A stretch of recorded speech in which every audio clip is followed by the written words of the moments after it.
예, 오늘도 이어서 법구경 마음공부 정운 스님이 편찬하신 책입니다. 이 법구경 하니까 이 법구경의 담마 빠따 진리의 말씀, 우리말로 표현하자면 진리의 말씀이고, 보통 이제 이 법구경, 중국에서는 이 법구경이라고 말하는 말이에요. 그래서 그대로 이제 번역해서 우리도 법구경 이렇게 하는데, 법구경 하는 보다는 진리의 말씀이 더 좋지 않을까 싶기도 한데, 뭐 어쨌든 간에 그렇다 치고, 이 법구경이 420세기의 개성으로 되어 있다. 주제는 한 26개의 주제로 나눌 수 있다. 이런 423개의 개성 중에는, 그 중에는 뭐 유사한 것들도 있고, 또 이 편찬자가 좋아하는 개성이 있을 거 아닙니까? 그래서 이 법구경 마음공부책에도 보니까 한 60여 개를, 한 66개인가 8개인가 이렇게 개성을 뽑아내 갖고 거기에 대해서 논설을 실었어요. 그러니까 한 권의 책이 되었다. 그리고 제가 요새 그 법구경 공부를 하면서 유튜브에 들어가면 법구경에 가서 거기에 대한 그 유튜버들이 참 많아요. 그러니까 423개 중에서 막 하니까 거기에는 막 여러 가지가 나올 수 있다. 어느 책 한 권에 매달리기보다는 저도 이게 유튜브에 들어가서 갖고 마음껏 골라 들어보시라. 이 우리가 살아가면서 두 가지의 큰 질문이 있습니다. 왜 사느냐? 어떻게 살아갈 것인가?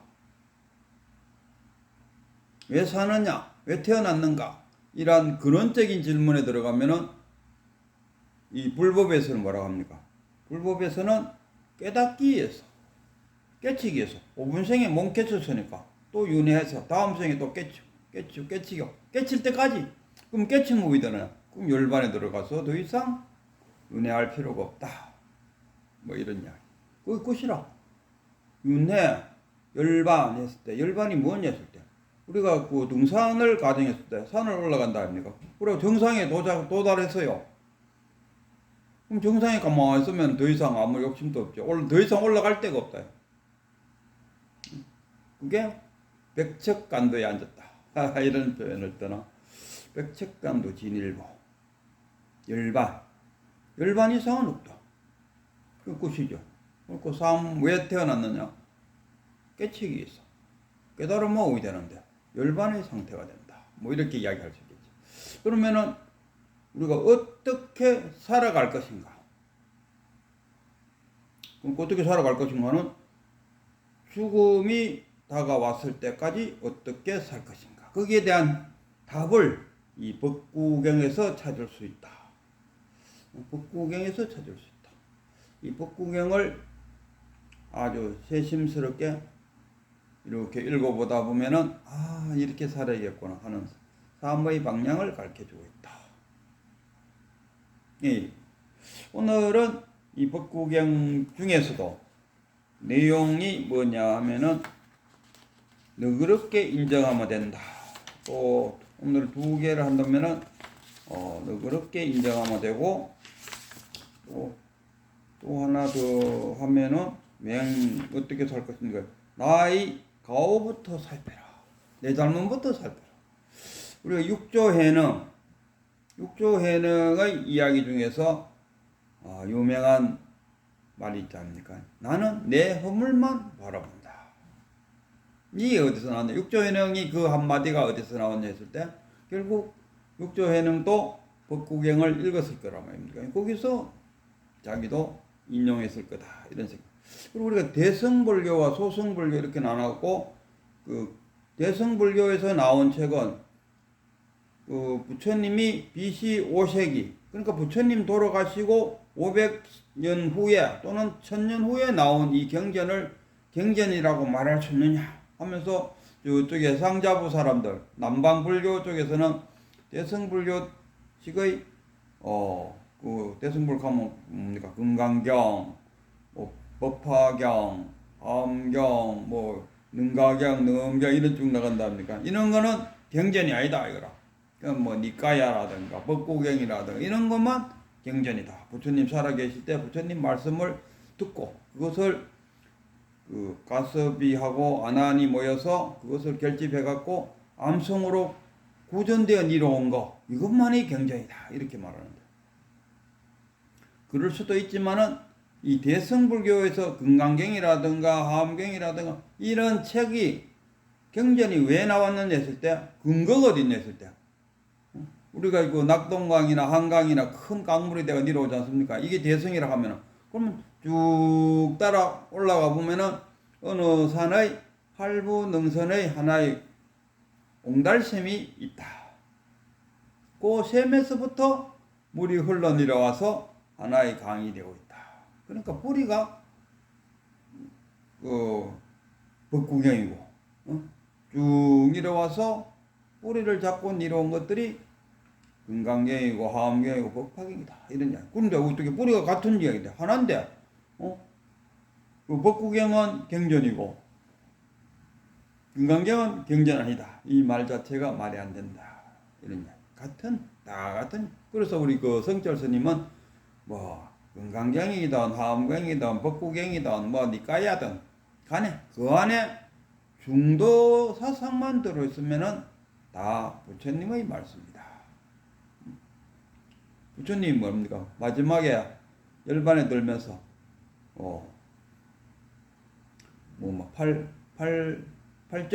팔정도를 이야기했다. 그 마지막 제자에게 팔정도가 들어있으면은 불법이다. 팔정도가 들어있지 않으면 외도다. 이렇게. 그리고 이 자기 내 허물만 바라본다. 그래서 그 보면은 이 절에서도 한 달에 2번씩 그 자기를 반성하는 날, 그걸 뭐라 하더라? 불교 용어로 뭐라 그랬는데, 포살. 이걸 갖다 포살을 갖다 보름날하고 말일날. 이 포살은 이제 보름날 이렇게 그 절에 있는 사람들이 모여 앉아갖고 내가 깜빡 도는 바람에 군부를 너무 많이 떼어갖고 스님들이 잠자는데 불편함을 줘갖고 제가 반성합니다. 또는 밥을 지을 때 물을 적게 부어갖고 생밥을 만들어갖고 죄송했습니다. 이런 식으로 자기 스스로 자기의 잘못을 15일 단위로 우리 대중들 앞에서 반성하는 날을 갖는 모양이죠. 그리고 이제 자자라는 거 있는데, 자자는 뭐냐 하면 우리나라는 하한거 동한거 2번 하는데 인도 같은 경우는 여름밖에 없으니까 우기 때 한 번 90일간 그 하한거를 마치고 마지막 날 모여서, 이때는 자기가 자기를 반성하는 게 아니고 그 모였는 사람들에서 서로를 이렇게 지적해주는, 그때 부처님도 거기에 오셔갖고 내 잘못이 있으면 나의 잘못도 이야기해달라. 그래서 때문에 이 자자에 대한 권위를 높였겠죠. 부처님이 또 들어와야 높아지지. 부처님 없이 대중들만 모여가 있으면은 잘 안 한다니까요. 그래서 부처님 또 나의 허물을 말해다오. 우리 심리학에 보면은 이런 게 있어요. 사창, 그 조날리의 무슨 창인데, 나도 알고 남도 아는 나, 나는 아는데 남이 모르는 나, 남은 아는데 나는 모르는 나, 그리고 나도 모르고 남도 모르는 나가 있다. 네 종류의 내가 있다 이거라. 그럼 네 종류의 나 중에서 뭘 이야기해 줘야 되나? 나는 모르는데 너는 알고 있는 그 나를 이야기해 주면, 그럼 너만 알고 있는 나도 이제 알게 되는 거죠. 그래서 나도 알고 너도 아는, 그러니까 그게 자아가 넓어진다 이런 이야기겠죠. 여기도 절에서 이제 포살이나 자자를 통해서 나 자아를 넓히는 그런 계기로 삼았다 이런 이야기. 그래서 우리 지금 실생활에서도 하니까 그래도 자기 반성한다. 부처님이 염라대왕한테 명령을 내려갖고 4명의 천사라 해도 되고 또 하신 4명의 하신을, 여기 보니까 천사라 하기보다는 하신이라 표현하는 게 좋겠죠. 4명의 하신을 보내갖고 우리 인간들이 매번 자기 허물을 들다볼 수 있도록 해주라 해서 염라대왕한테 부탁했는데 4명의 하신을 보내줬다. 4명 중에 첫 번째가 부모가 보면서 자라고, 그 다음에 두 번째 하신이 노인, 세 번째가 그 병든 자, 네 번째가 죽은 사람을 보고 반성하라, 뭐 이런 이야기 아니겠습니까? 그 비슷한 이야기들이 참 많죠. 내가 경고했잖아. 염라대왕 앞에 가니까 머리가 희끗희끗한 거 보여줬잖아. 그럼 네 늙어가고 있으니까 죽음이 가까워 왔다는 거 알고 선행을 쌓아갖고 지옥 안 가도록 해야 될 거 아이가. 근데 네 머리 희끗희끗하게 내가 해줬는데도 불구하고 네 그 눈치 못 채고 계속 나쁜 짓 할 수 있겠네. 네 지옥 가는 거 당연하지 않냐. 뭐 이런 이야기들이 결국 여기에 근거를 두고 있다. 저도 이게 니까야도 그 이중표 교수님이 편찬한 니까야, 뭐 아함경, 중국말로 하면 아함경이고 인도말로 하면 니까야, 무슨 니까야 뭐 디가 니까야는 개삼사인데, 그 니까야를 읽으면서도 그런 느낌이 들었고, 이 법구경을 공부하면서도 느낀 건데, 지금 현재 금강경이니 뭐 아함경이니 뭐 능가경이니 이런 것들이 다 부처님의 경전에서 나온 것이다. 거기서 나온 것이다. 그죠? 우리가 영화관에 가서 영화 한 편 탁 봤는데 영화가 너무 감동적이잖아요. 그럼 집에 와서 글을 탁 뭐 멋있는 시 한 편이 나오잖아요. 또 어떤 영화 감독관이 좋은 시를 하나 읽었는데 자기가 감흥이 탁 와갖고 그걸 영화로 쫙 만든다. 어떤 사람은 소설을 쓰고. 저 같은 경우는 해밍웨이, 누구를 위하여 종이 울리나. 저는 그 해밍웨이 누구를 위해서 종이 울리나를 다 읽고 느낌이 뭐냐 하면, 전쟁에서의 승리자는 마지막까지 살아남는 자다. 이거 통로. 그걸 글로 옮기면은 그것도 하나의 시가 될 수 있죠. 그래서 이 대승인이 소승인이 할 것 없이 뿌리는 확실히 초전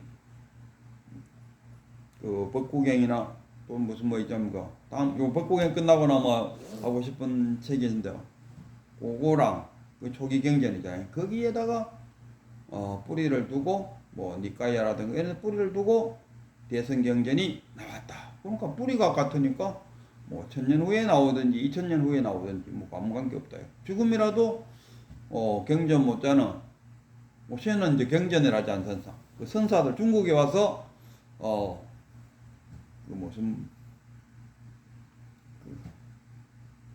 선불교 선불교가 달마대사에 의해서 나오면서 그 밑에 이제 달마어록, 백장어록, 황백어록, 임재어록, 이제 어록으로 나와요. 경이라는 표현은 아니고 육조 당경